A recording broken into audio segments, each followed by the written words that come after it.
السلام علیکم۔ یہ واقعہ پاکستان کے آزاد ہونے کے کچھ سال بعد کا واقعہ ہے۔ یہ واقعہ ضلع بھکر کے ایک گاؤں میں پیش آیا۔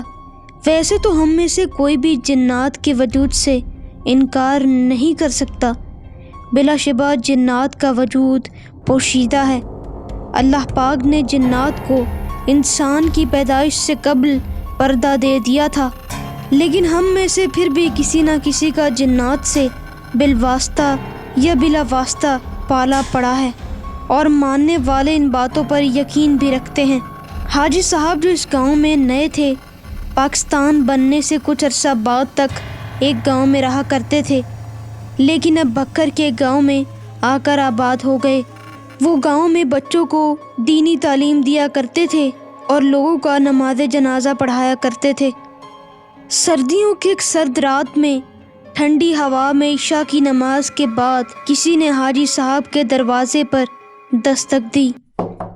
دروازہ حاجی صاحب نے کھولا تو سامنے 3 سفید داڑھی اور نورانی چہرے والے آدمی کھڑے تھے۔ دروازہ کھلتے ہی ایک نے نہایت ادب سے سلام کیا اور پوچھا کہ کیا یہی حاجی قدرت اللہ صاحب کا گھر ہے؟ امام صاحب نے جواب دیا، جی ہاں میں ہی ہوں۔ امام صاحب، میرے بھائی کا انتقال ہو گیا ہے اور میں آپ سے ان کی نماز جنازہ پڑھوانے کی درخواست کرنے آیا ہوں۔ وہ آپ کی دینی علوم پر مضبوط گرفت اور مخلوق کی دسترس کی وجہ سے آپ کو انتہائی پسند کرتے تھے، اور ان کی یہ خواہش تھی کہ آپ ان کا نماز جنازہ پڑھائیں۔ اسی لیے ہم آپ کے پاس حاضر ہوئے ہیں۔ میت تیار ہے، سب صفیں باندھے آپ کے انتظار میں ہیں۔ برائے مہربانی ہمارے ساتھ چلیے۔ حاجی صاحب نے پوچھا کہ کیا میں آپ کو جانتا ہوں یا وہ مجھ سے پہلے مل چکے ہیں؟ حاجی صاحب ان کی حرکات و سکنات سن کر کچھ عجیب اور غیر معمولی محسوس کر رہے تھے۔ وہ شخص بنا پلکیں چھپکائے حاجی صاحب کو دیکھ کر ان سے گفتگو کر رہا تھا، اور باقی 2 خاموش کھڑے ہو کر انہیں دیکھ ہی رہے تھے۔ حاجی صاحب کے لیے رات کا جنازہ کوئی نئی بات نہیں تھی، اس لیے انہوں نے ان آدمیوں سے کہا کہ آپ رکیں، میں اپنا لباس تبدیل کر کے آتا ہوں۔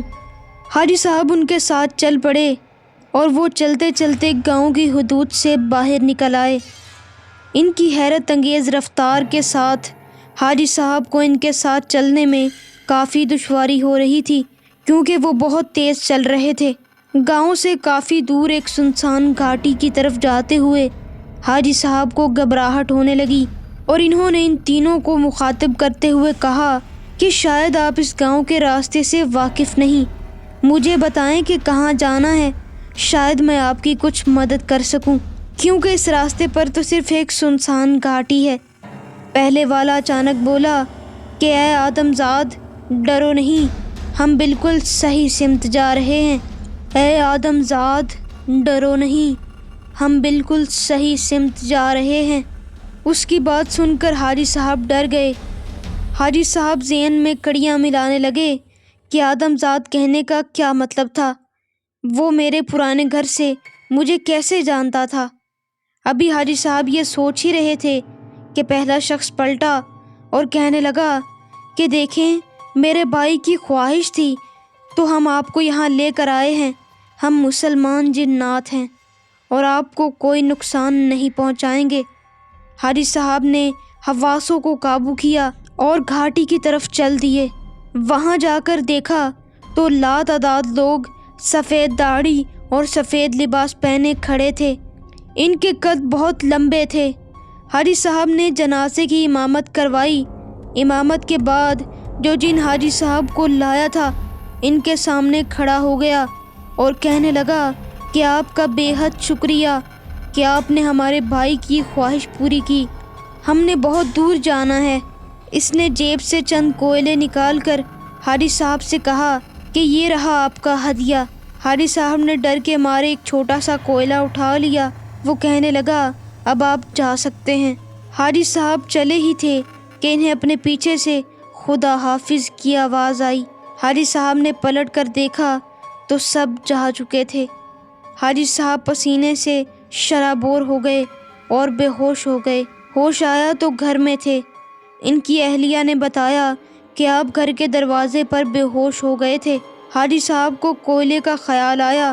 انہوں نے وہ نکالا تو وہ ہیرا تھا۔ وہ کبھی بھی اس واقعے کو بھلا نہیں پائے۔ امید ہے کہ آپ کو یہ ویڈیو پسند آئی ہوگی۔